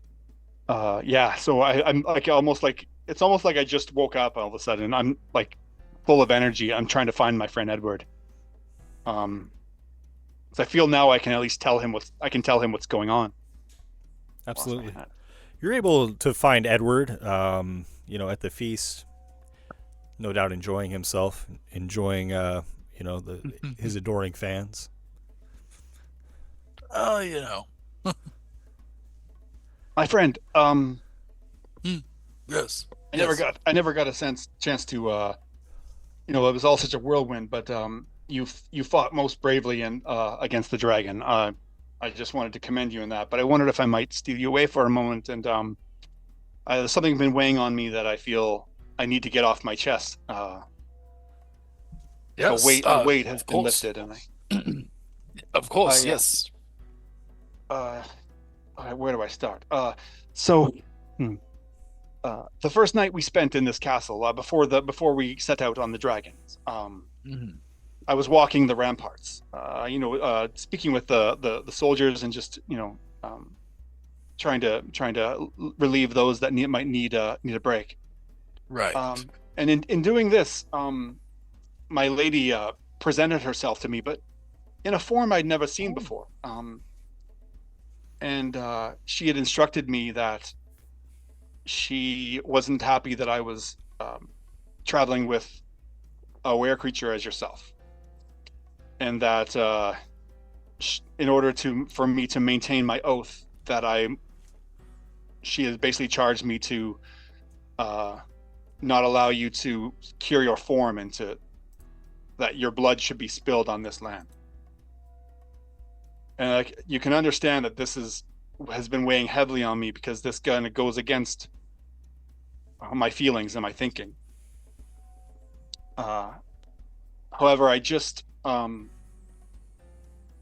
of had I did a better ritual, and I reached out on my own regard. And my lady, I could feel it in my heart, it was her clearly. And she showed me that being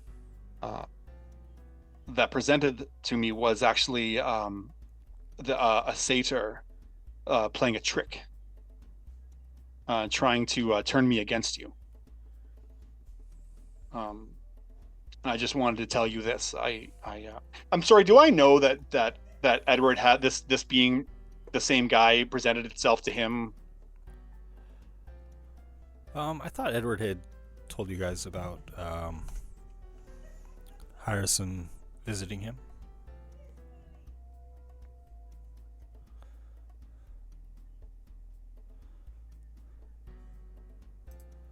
I think he had mentioned that after he,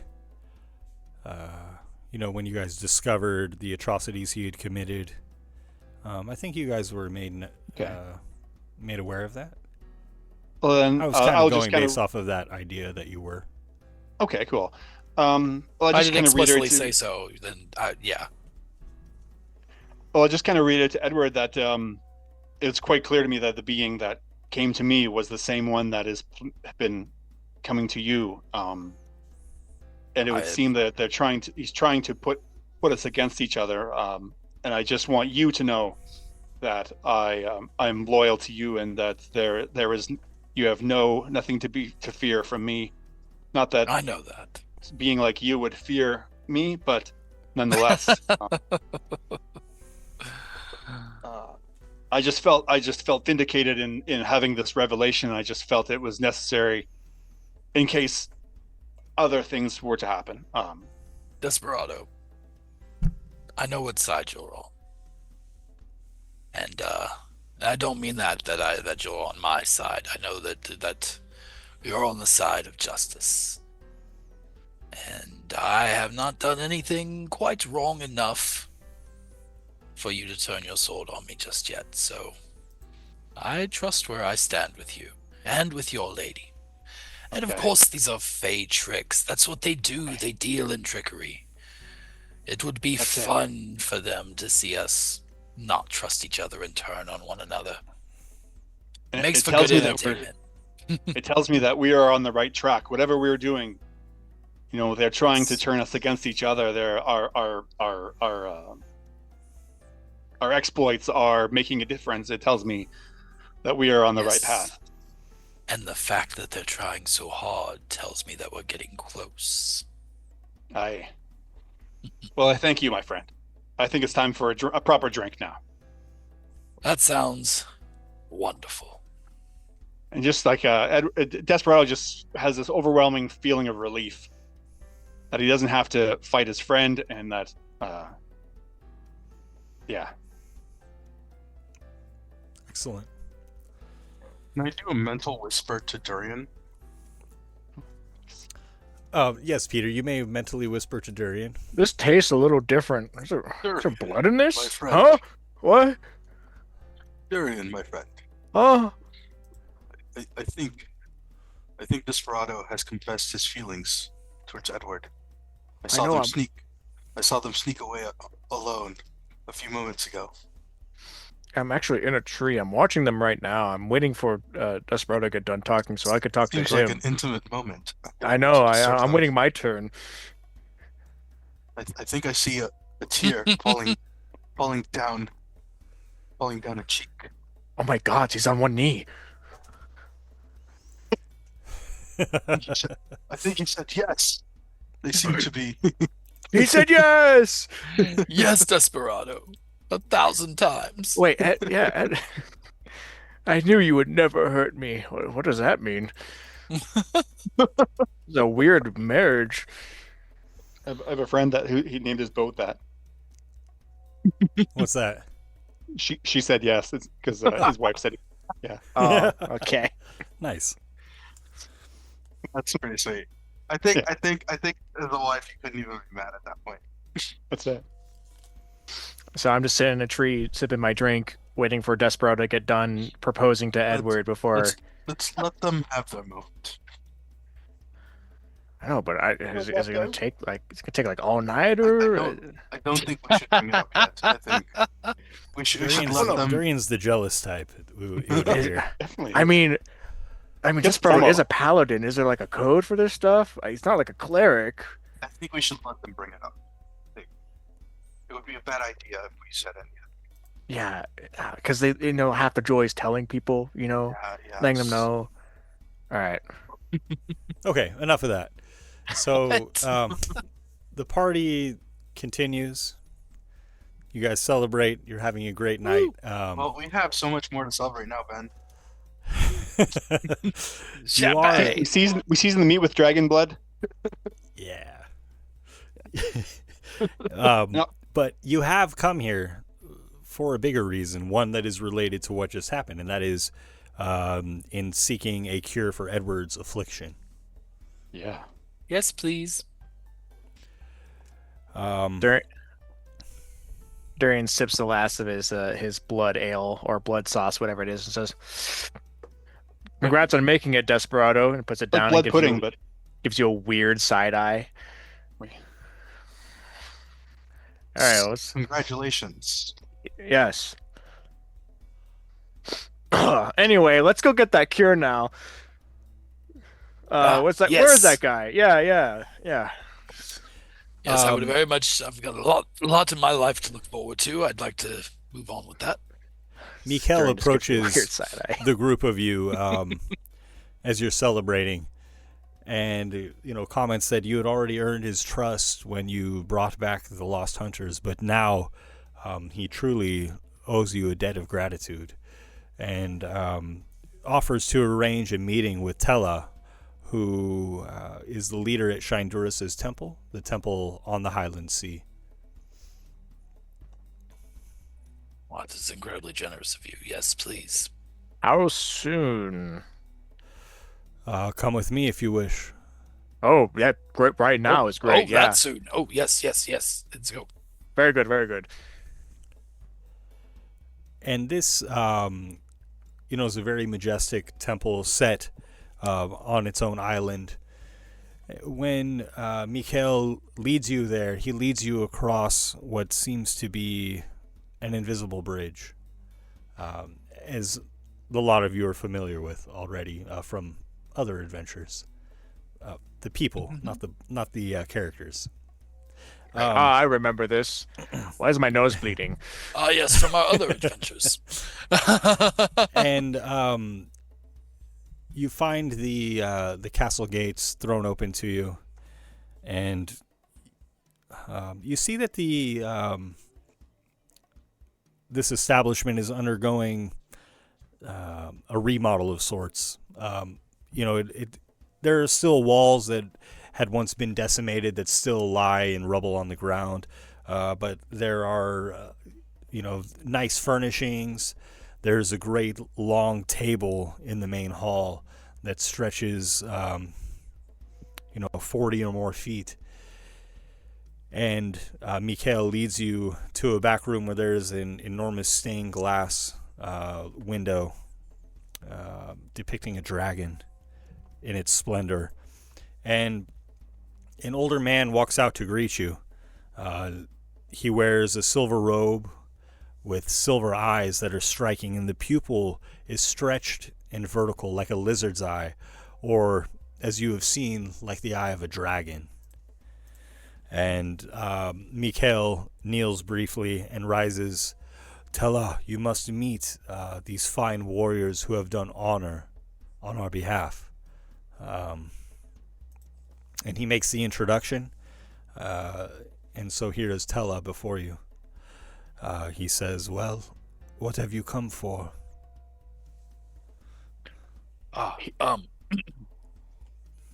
Well, and Edward will sort of step forward a little bit and, respectfully kind of bow and just, well, thank you for agreeing to see us. Unfortunately, I've been, as some would call it, afflicted with a blood curse, as it were. This affliction, it's given me great power and capabilities to do a lot of good through it, including helping, as they said, in battle and whatnot. But I'm losing control of it, and I'm afraid that I'm going to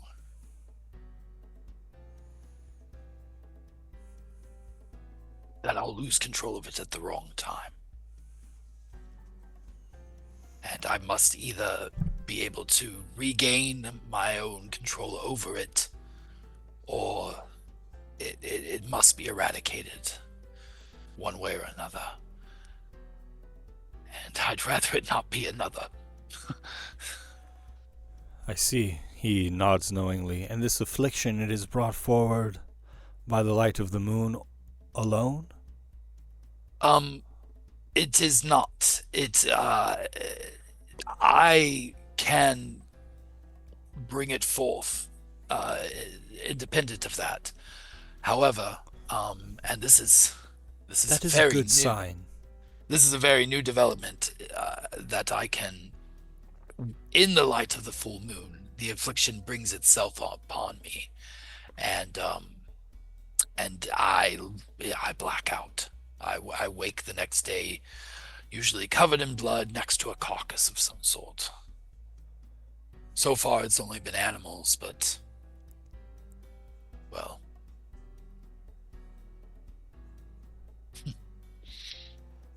Well, I don't know if that is entirely true, but if the affliction is brought upon by the moon, yet at other times you control it, there is hope for you. Oh. Well, that's the first time I've heard that. Anything like that in quite a while, so that's good news. I'm glad that you have sought me out, for our order wishes to eradicate such afflictions, but There may be hope for you, and I was told of the deed that you performed in slaying Rave. Yes. Aren't you upset about that? Because you're like a dragon guy? It does not please me to hear of Rave's death, but she had made certain mistakes recently that should not be forgiven. And so I accept her fate. And the Order of the Horde will see to matters, and in time, she will be back and stronger than she was before, no doubt. For the time of dragons is coming again. Oh. Now, normally, I would leave you to the to be judged by my order, and they would judge you harshly, and you would be your affliction would be eradicated, I would say. But I have seen the deeds that you have performed, you and your group, and I think that there is something that we can do for each other. I know that there is a cure to this, and but there is an issue. This cure is hidden in the Hall of the Silver Dragon. And I do apologize, but we have a bit of a lore dump coming on here. This is a demiplane that has been separated from Gira. There was a sacred place in ancient times where the souls of defeated dragons returned to be reincarnated into the bodies of dragon hatchlings. It was called Dragon's Deep. There were halls dedicated to the most powerful and ancient dragons. These places were like vaults, protecting the riches that these dragons had acquired while they regained their former power and prestige. This place was destroyed in an epic battle between heroes and dragons who had been corrupted by an ancient evil, Bedrigger. This place was buried deep within the world. But there was one, called the Dragon Watcher, who sought to reclaim the lost halls of the ancient dragons. One who had been tasked with guarding and facilitating the ancient ritual. His name was Reynald. He moved most of the dragon halls and the riches buried therein to Sagantha's Peak, where many of them reside today. But some of them were contested. Reynald fought for these places until the end of his days. In generations after he had passed, they were taken by one force or another.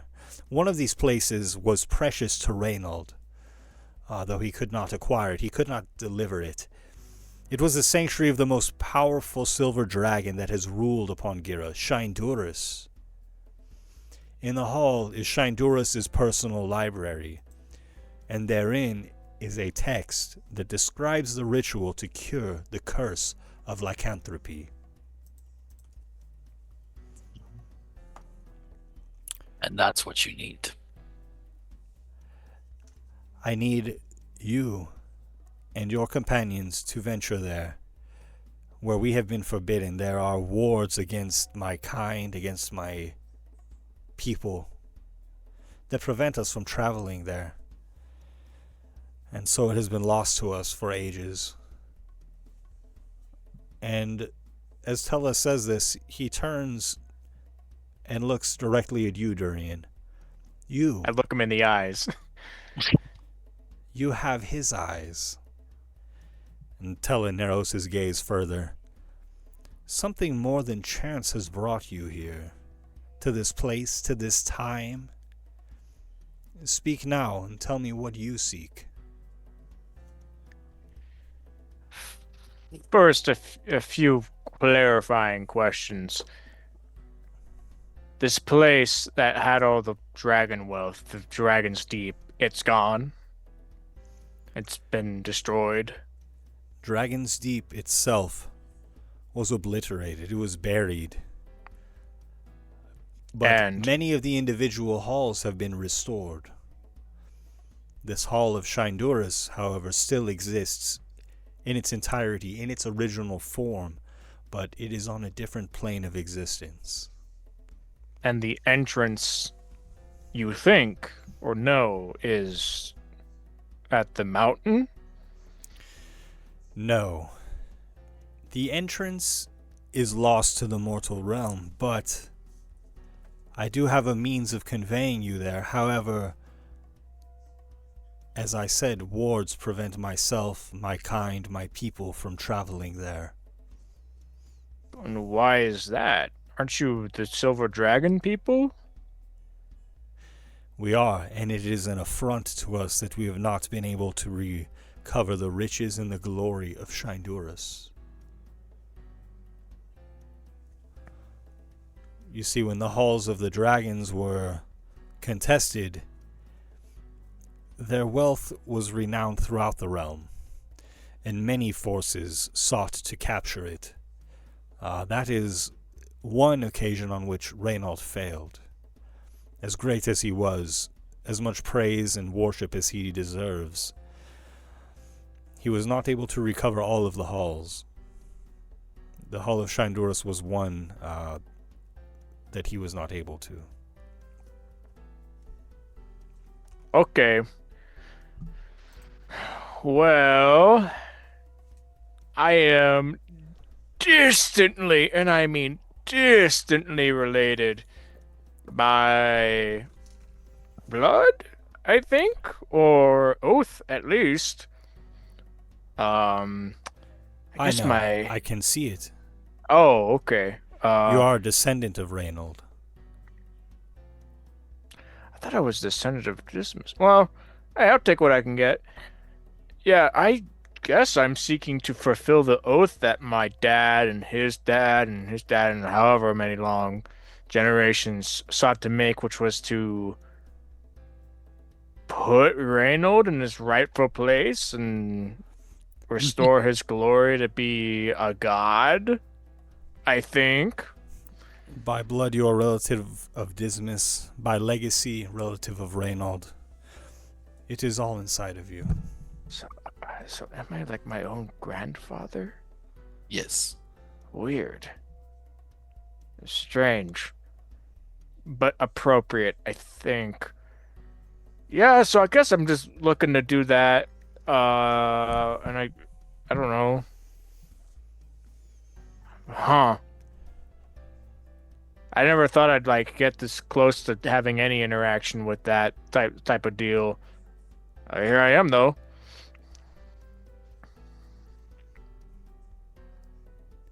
The Hall of Shindurus contains many tomes of forgotten lore.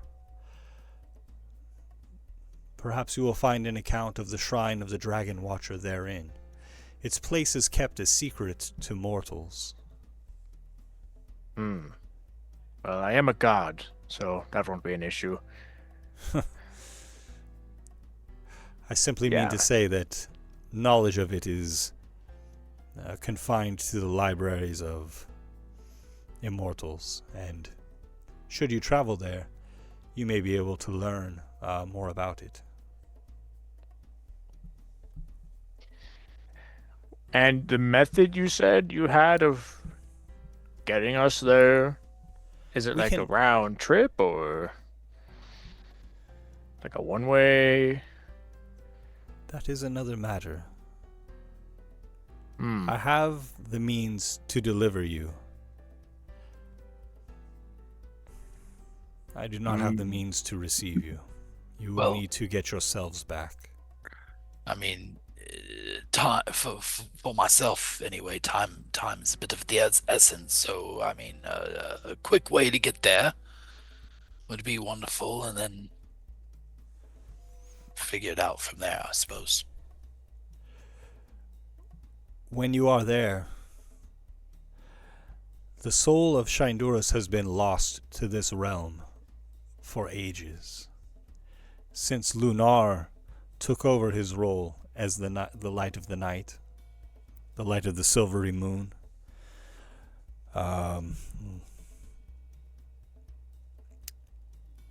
And I think that Shindurus perhaps still resides in the Hall of the Silver Dragon. If that is the case, you must make your best effort. You must swear to me that you will try to deliver him back to this realm. Can I make a like a religion or a history check, much like before, to remember if Shinduris was like an okay dragon? Because this guy's been barred, and his group has been barred from going there, which is weird because they worship him, or Shinduris, or silver dragons, or whatnot. And I find it a little odd that he's being insistent about it, even though he's not allowed. Either that or an insight check, I guess. Just one of the two. What kind of information are you trying to glean? I guess if this dragon he's asking us to bring back is gonna like go ham and kill people, or if it's just gonna be nice. Okay. You can make a history check. Can I do a nature? No. Damn. Hard no from Ben. Yeah, it was. I appreciate you asking, though. A 12. You know that Shinduris served as the moon in ages past. There was a great war, and this is ages ago. But you know that the moon used to, because of the relevance of the moon to the realm, the moon comes out once every 10 days now. It is common knowledge that in the past, the moon existed on every night in varying strength or amplitude. And that moon was Shinduris before the light of the realm was lost, and Lunar took over as the silvery light of the day, then was replaced by Shografles, and Lunar, retreated in a way to simply being the light of the night once every 10 days. From everything that you've learned, from all that you know, Shinduris was a friend, a benefactor of the people of Gira. Well, I'll give it a shot. I'm just an orc, so I don't know how much help I'll be. You are more than that. I see it in you.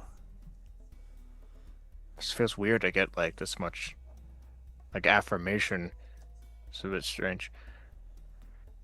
Well, I guess just let me say bye to my son before I go. That's kind of the only thing I got, really. Yes. You travel with a lady and a child. Yeah, I will make not sure my that wife. they are watched after. Okay. But it will take us about an hour to prepare the ritual. And do you speak for all of your friends in saying that you will go on my behalf and to seek what knowledge that the two of you need? I think I'm going to let the rest of the guys answer this. Tala turns to look at you, Desperado, and you, Peter. I mean, my friends have helped me through many of my challenges. I feel I owe them a debt. And I'd be willing to help. Easily paid. Say again, Peter? A life debt is not easily paid. And yet they've stood with me many times, and we still stand.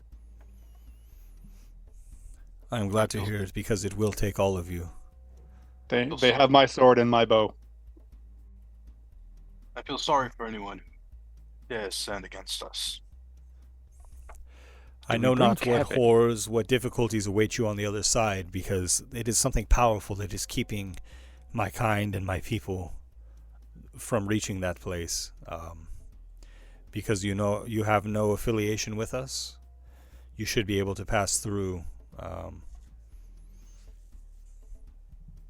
So gather what you need from the market, and meet me back here in the courtyard. My faithful will begin the ritual that will take you there, and we will send you in an hour, if you are ready. I think I'll be fine in an hour. I don't know about you magic people. At this point, we have feasted and long rested, right, Ben? There has not been a long rest. Ooh, If you are weary from battle with the dragon, then we can do this in the morning. Sis, brother, how much time do we have left? 4 days. The next moon. If we rest on the morrow till the morrow, we will be on the 8th day.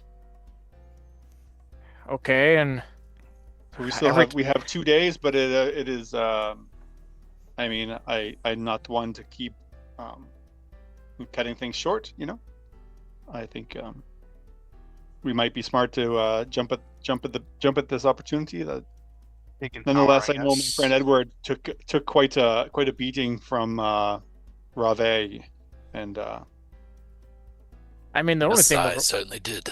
The only thing we're gonna miss is the ATK thing at the crater if we don't get there in time. But we also have to be alive to get there too. Listen, if we need to be in multiple places, then you can go and I can. I mean, this is my issue to deal with, you know. I mean, personally, I have a lot more connection to this than the whole like army thing going on the other side of like the land, you know. This is a lot more me focused and you focused. I mean, I guess if I learned one thing about this whole adventure we've been on, it's all connected, my friend. So I mean, bringing back the moon would be pretty cool. I think for me, any excuse to really dig the knife into the Fae, I'm all in. I agree there, Peter, as well. They're at it with their tricks. I think we'll be taking a rest for tonight, sir, and picking it up in the morning. Very well. Gather here when you are rested, and we will send you off properly. Yes, I'd rather go into this full steam. 100%, yeah. Okay. We'll end the adventure there for this evening, as you guys are welcome to rest in the Temple of the Moon or in the fort, as you wish, wherever you feel more comfortable. And we will pick it up again next week if everybody's available. And until next time, the adventure continues. It should be. So.